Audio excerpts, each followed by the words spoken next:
Welcome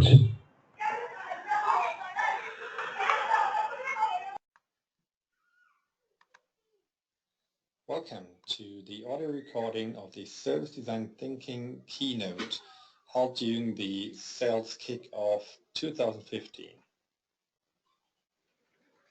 The keynote was presented by Mark Stickdorn, author and editor of the book This is Service Design Thinking and founder of the service design companies Smapley and Experience Fellow, as well as Adam Lawrence, founder of the service design agency Workplay Experience and instigator of the Global Service Jam, the world's biggest service design event.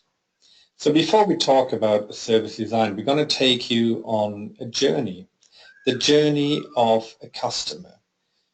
The whole idea of a customer journey is to slip into the customer's shoes, understand their experience from their perspective. So to be able to slip into the shoes of a customer, we need to know who the customer is. And that's why we use a tool called Persona. So we have an example persona here. In our example, we talk about Jürgen. Jürgen is 38 years old and he's from Belgium. And if you ask him, his favorite quote would be, "I'm a huge fan of all things Belgian, beer, waffles, chocolate." And in a real project, you would have many more details about this persona. Persona is a fictional user or customer stereotype which should be based on research. But instead of just quantitative statistics, you describe a person as a real human being. It's kind of a Facebook profile of a person which serves as a stereotype for a whole customer segment. So we're going to slip now into the shoes of Jürgen and take a look at his customer journey. And this is the story of Jürgen and his old TV set.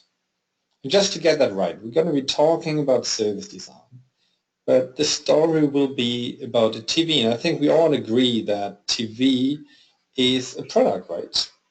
So let's see how this story develops, and we're going to get back to that after the story. This is where it all started. Jürgen is sitting in front of his TV and his old TV set breaks down. Well, he wants to watch this football match, or as the US calls it, the soccer match tonight.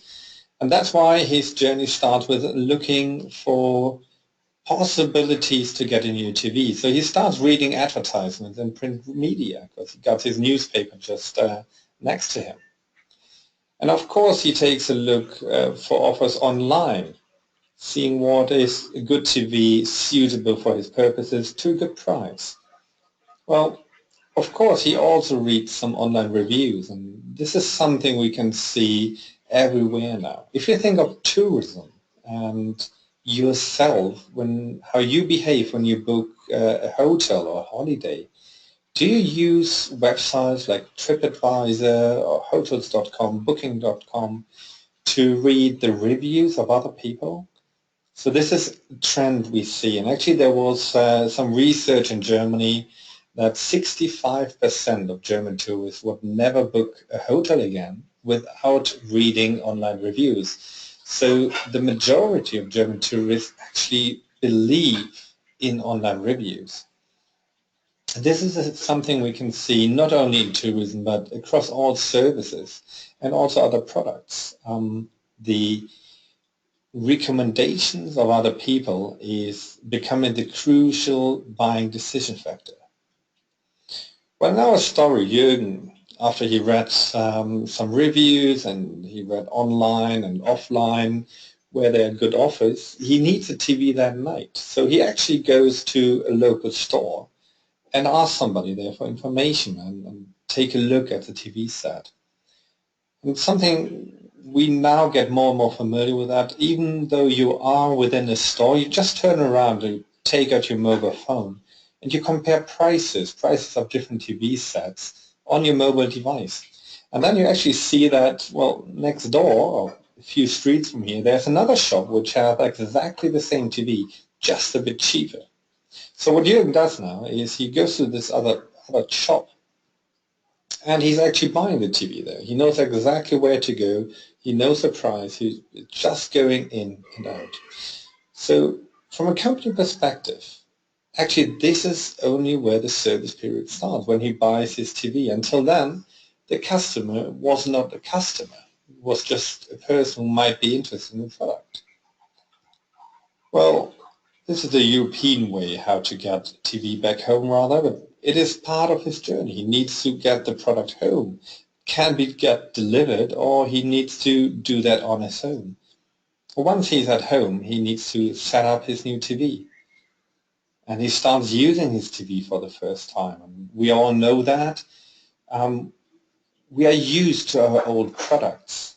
And suddenly we have a new TV with a new menu, different remote control. But we still try to use it in the same way as we were used to use our own product. And this is something you at Genesys probably see very often with your customers. Even though you install a new software with many more features, companies, and especially people who used to work with the old system, probably will use it more or less like they use the old system. So how can we get them into using and exploring the new features? Well, in this story, Jürgen, of course, read a review and his experience of using the TV for the first time. And after a month, he actually realizes that he got a remote control with probably about 100 buttons. But in fact, he only needs 5 of them. And this is something you know from software as well, right? There's so many features, but you only use a few of them. Maybe because you don't know them. Actually, you don't know that there might be a much better way to do that. Or maybe because you simply do not use them. Something also we know from remote controls is after a year, those buttons you regularly use run off. So you can't read them anymore, which is no problem for you because you know exactly where these buttons are and how to operate your TV. What about your girlfriend if they come over? Your family, your friends? They don't know the buttons on that because there's no description for that.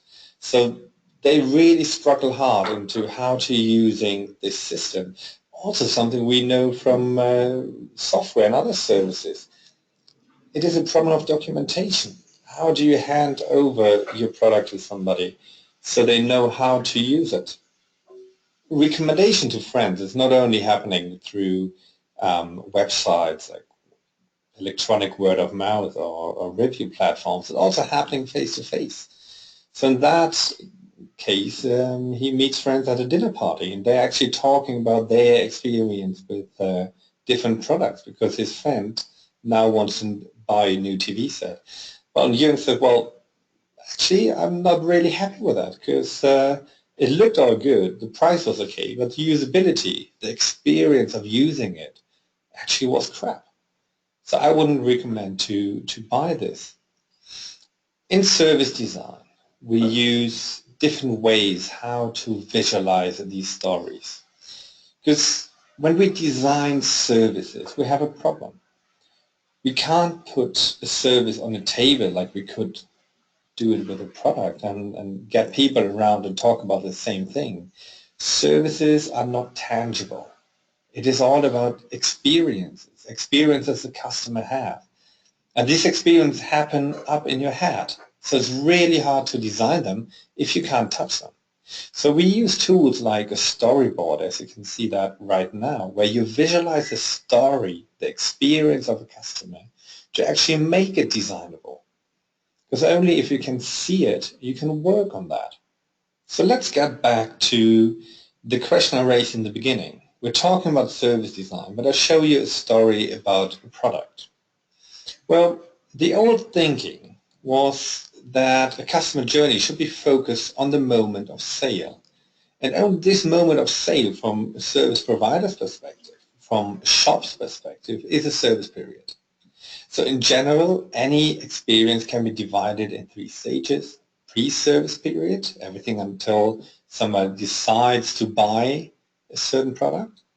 Then the service period, and the post-service period, what's ever happening after the service, after the product. But this is changing right now. And the new thinking is thinking about the end-to-end experience. It is about understanding the whole end-to-end experience and try to improve this customer experience. This was just a high-level perspective, the end-to-end experience from his moment when he starts his journey of looking for new offers, looking for advertisements, until a year later when he talks at a dinner party recommending his friends. So it is not a great detail what you see here, but you see the whole story. Now you can pick one of these moments and zoom into this moment. So in this example, we zoom into the moment of setting up your TV.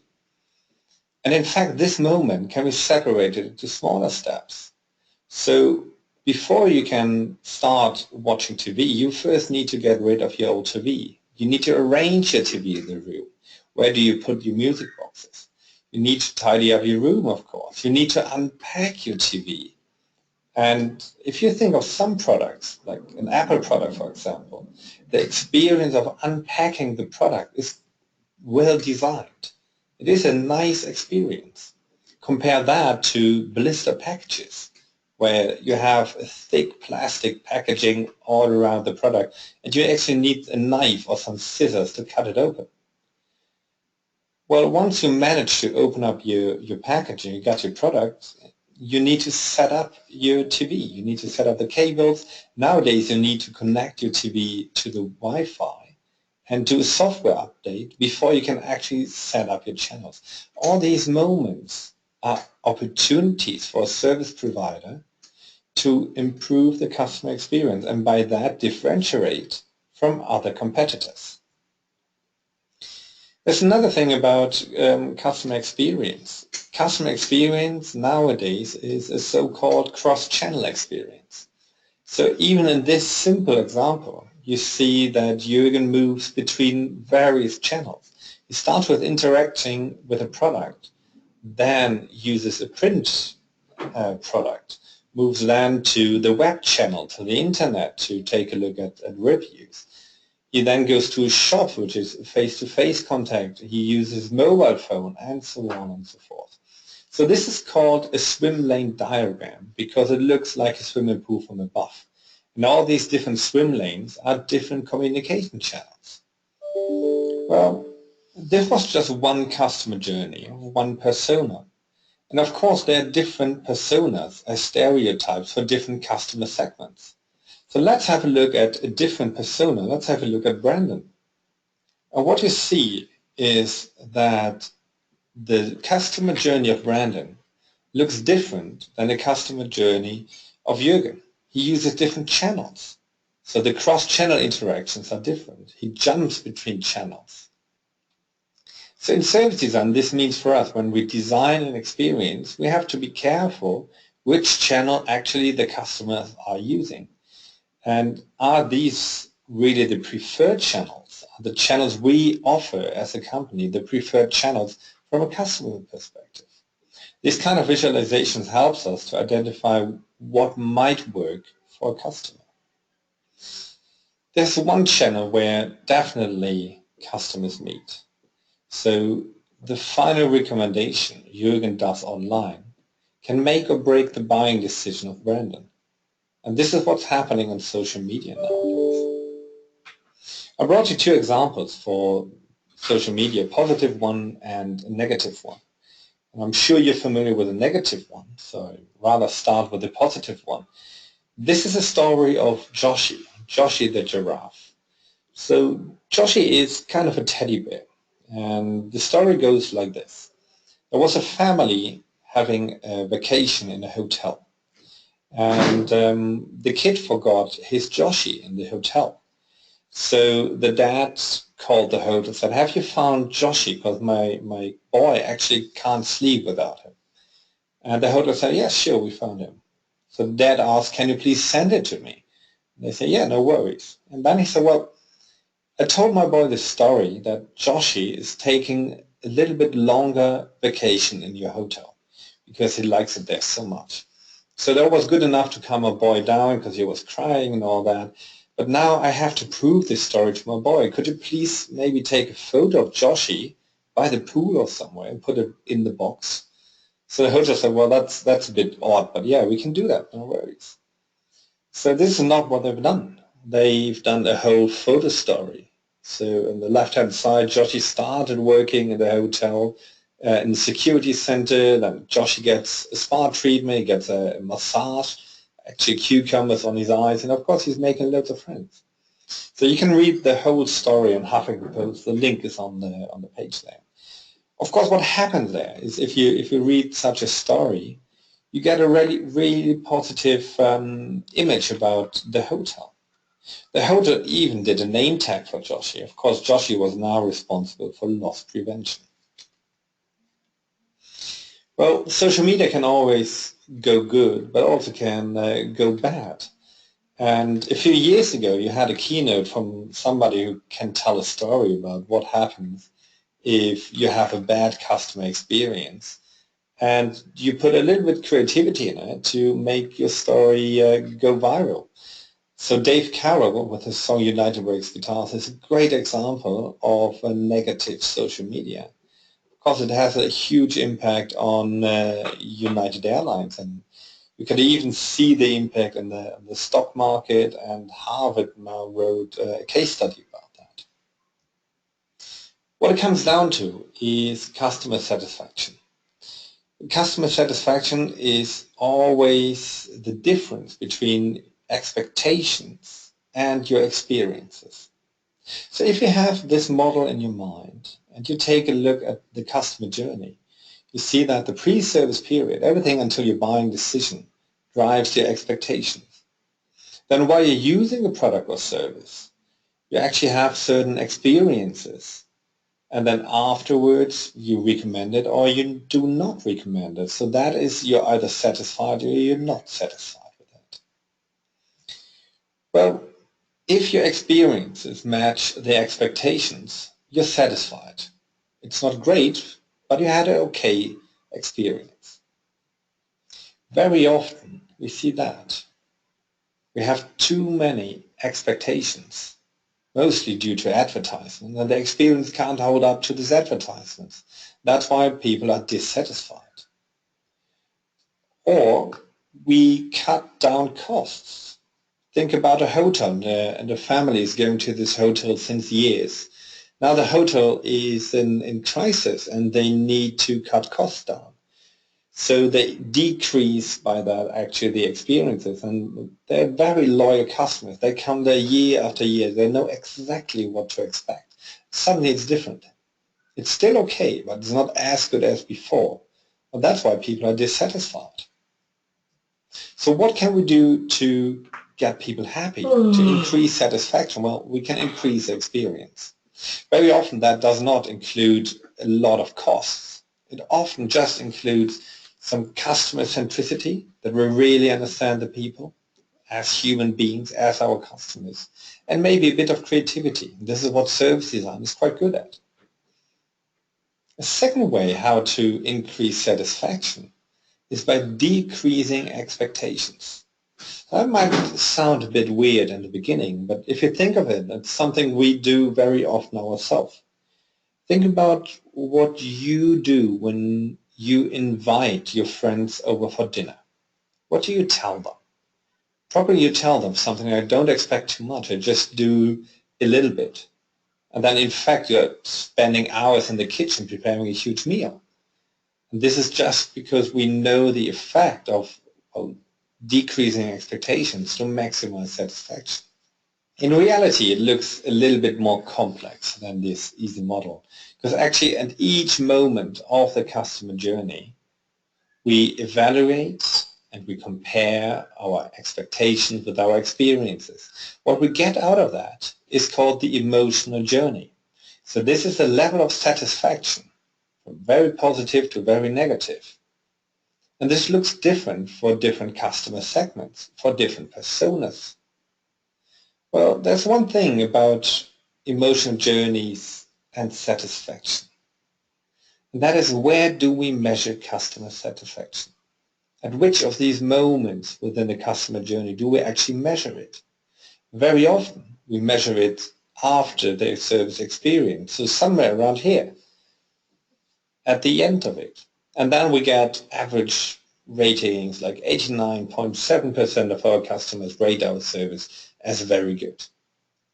But if I would have measured at moment number 4, it would be very, very negative. If I would have measured at number 2, it would be very high. Or if I measure at number 9, it would be okay, in the middle. But actually we don't measure Jürgen anymore because he left the service already. So when we use classic quantitative ways to measure satisfaction, things like a questionnaire or net promoter score, we very often only get certain moments within the customer journey. If we really want to improve the customer experience, we need to understand the whole customer journey. We need to slip into the shoes of the customer, understand the whole emotional journey from the beginning to the end. And that means we need different research methods. We can't not only ask our customers, did you like it, at one moment. We have to follow them throughout the journey. We have to use qualitative research methods to really understand their experience. Only then we can innovate on that. And this is actually what service design is about. So you can describe service design along 5 basic principles. The first one is service design is customer-centered. That means we put the customer in the center of all our operations, of the whole design process. We always try to slip into the shoes of a customer and understand it from their perspective. It is also co-creative. So co-creation means we involve all the stakeholders which are involved in the delivery of a service, but who are also involved in the design process of a service and work together. We try to get everybody in the room and work together. Service design follows the principle of sequencing. So we try to understand the customer experience is a sequence of moments. That is what a customer journey is about. It is more or less like you would do a movie about a customer. And a storyboard is a visualization of this movie. That is actually what we do when we do customer journey mapping. The fourth principle is evidencing. Evidencing refers to the intangible character of services. There are some services which actually happen backstage. So front stage means the customer interacts with them.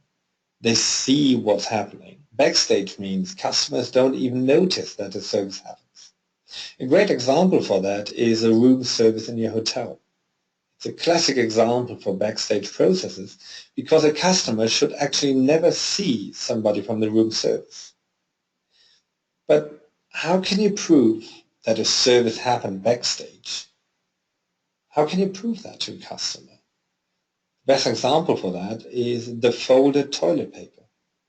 Even if you just came into the room and the room looks as clean as before, because a folded toilet paper is there, the toilet paper has been folded, you know that the service has happened and the room has been cleaned. So it has to do with finding tangible objects, evidences for your service. The last principle is holistic. And holistic refers to setting the service within the ecosystem of your company, within the ecosystem of other companies. Also, it has to do with understanding each moment holistically, with all senses from a customer perspective.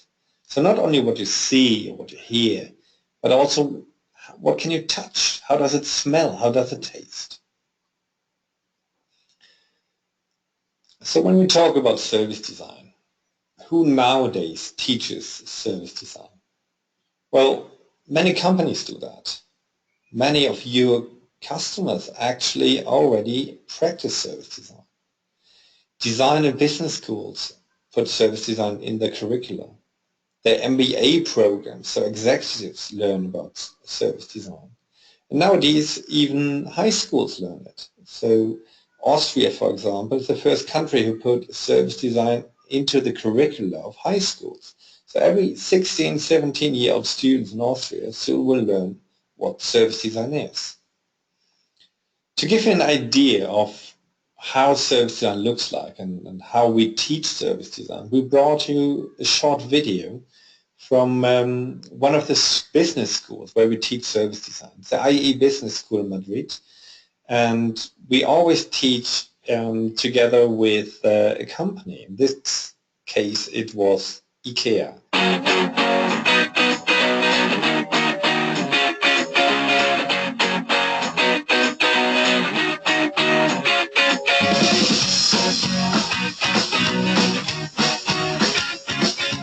This is what we call Challenge Week at IE Business School. This is a very unique activity where everything is centered around one single challenge. All the students are doing is trying to figure out how can you create a true customer revolution at IKEA. Because I really come with a lot of innovative and original ideas that can actually be implemented at IKEA. It was amazing for me to see how many ideas and how good these ideas were.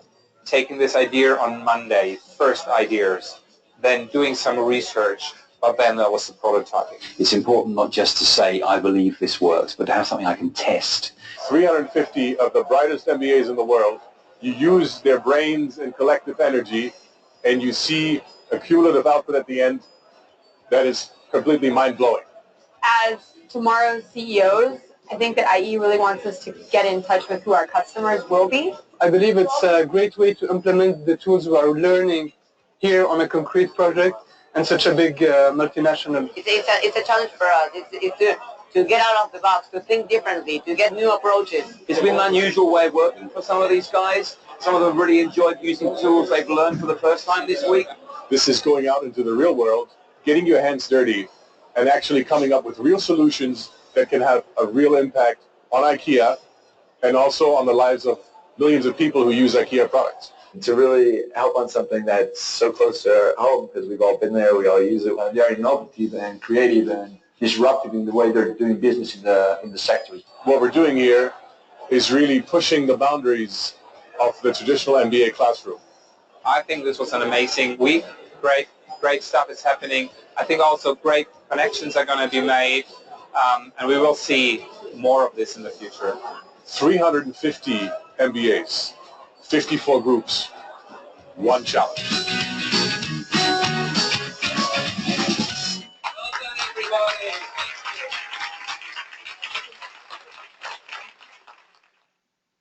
So service design is a very dangerous word because it consists out of two words, service and design. And everybody thinks they know what service means and what design means. And in fact, service does not only mean customer service, so how a waiter treats you. And design does not only mean the aesthetics, the appearance of a product. Service is what makes 80% of our economy. And design refers to the process of creating things and processes. So service design is actually the creation, the process of creating what makes 80% of our economy. That is what service design really is. It's not a fluffy thing about aesthetics. It's about functionality. Let's talk about service. This should be an answering machine, you know, one of those boxes which used to be in your living room, blinking with a number 2 when you came back home, and you could press a button and hear who called you. This answering machine, is this a product or is it a service? Well, normally people get a little bit puzzled here. So, well, majority is mostly for product or both. Think about that. Voicemail on your mobile phone. Is this a product or is this a service? I think everybody agrees here that voicemail on your mobile phone is a service. But from a customer perspective, does it matter? Does it matter if you talk about a service or a product? As a customer, you don't really care. As a customer, you care about customer experience, how to use that thing. You don't care if the box is in your living room or if it's somewhere on a server in Virginia. The product is still there somewhere. So you have to understand the service behind the product. what actually does the product offer you? What is the service your car provides you with? It's probably mobility. So with this logic, to show you that this is not just some theory, here's a quote from Jeff Bezos, who actually followed this logic when he presented the Kindle Fire on stage. And he thought, we don't think of the Kindle Fire as a tablet. We think of it as a service. This is something really remarkable because a tablet is, well, it is a product, right? You can drop it on your foot. It hurts you, so most probably it is a product. So he said it is about the service. It's not about the product itself. It's what the product enables you to do. And this is what we try to do. Understand what is the service behind the product. And then we can also design it. So how does this work? Service design thinking is an iterative process. So iterative means at every moment within the process, we can jump back. It is about failing fast, cheap, and safe. And very often it follows this sequence of the so-called double diamond. It starts with a diverging task, the diverging period, where you discover, you go out and do research, you gain loads and loads of insights, and then you define what actually is the problem you'll be working on. This is a converging period where you need to take decisions to define something. After that, you develop many different ideas. How can you solve this problem? This again is a diverging period where you gain many different ideas of how to solve that. And only then it is about delivering. So it is about prototyping and understanding which of these ideas, these possibilities to solve a problem actually work best. And at each moment within this process you can jump back and say, well, we need to go back to research. Enough talking about service design. Service design is nothing you can learn out of a book. It is something you have to do to really learn it. So we would like to show you a few methods we use when we do service design. One of the most important ones is when we do research, we do self-exploration. So this is much more than mystery shopping, because you experience a service on your own. But while you're doing that, you're actually talking a lot to people. You do so-called contextual interviews where you talk with people in the context of a situation. You observe other customers. You might even shadow them throughout the process. So it is a whole toolbox of different ethnographic research tools to really slip into the shoes of the customer and understand experiences from their perspective. We've been talking about personas. So personas are a quick tool to do profiles of a customer segment. And you use one fictional profile as a stereotype exemplifying a whole target group. Customer journey maps. Well, this is how it looks like in reality. We often start with just post-it notes on the wall. And then we try to understand what is the sequence of the experience here. Where does it really start? We use stakeholder maps. And stakeholder maps are a visualization of all the different stakeholders involved in the service. So we arrange them on a template to understand the system. Who's involved in that? Who do we need to consider and who did we forget yet? We do a lot of prototyping. And prototyping can sometimes be very simple and straightforward. This is an example from a real case I've been working on. It was a ski resort in Austria, and their aim was to become the most family-friendly ski resort.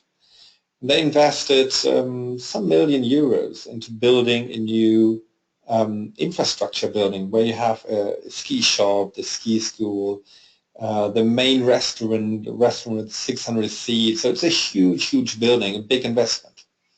They invested 2 years into the planning of this and were already down to the blueprints and discussing where should be the electricity plug and stuff like that.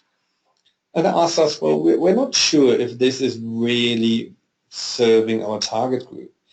So we did some research. We created personas and journey maps, so we knew how a good day in a ski resort for a family should look like.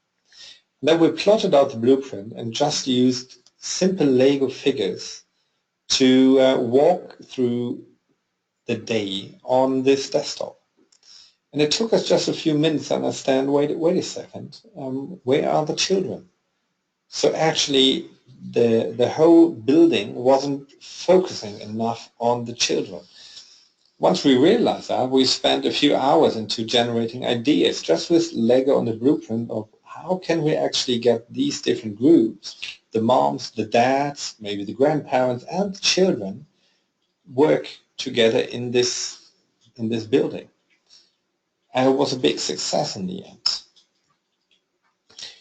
We also use a lot of theatrical tools. So prototyping of interactions between people is something theater is really good at. Especially improvisation theater has a long history in not only understanding interactions between people, but actually prototyping them. So coming up with ideas of how to improve that. It's a very quick method to prototype interactions between people. So what are the key takeaways of this short presentation? Well, customer experience is all about emotions. So the first one is really use customer journey maps to visualize these customer experiences and the emotions. Do customer journey maps as well as emotional journeys. The second one is the team was working using service design methods to design the Genesys experience. But this shouldn't stop here. So use service design to define and design constantly, iteratively, the Genesys experience. What can your customers expect from you? But then there's a second layer in that. Because these methods not only help you to design the experience you would like to have for your customers, but actually you can use these methods to help your own customers and co-create experience with them. Make your customers heroes in the end, in the eyes of the end user. So use service design to help your customers to co-create experiences. Well, I hope it was interesting. If you got hooked into service design, you'd like to learn more, there are loads of books and online resources about that. Just read through them, click through them, and well, hopefully I'll see you somewhere and we can talk about service design. Thanks a lot for listening and have a great day.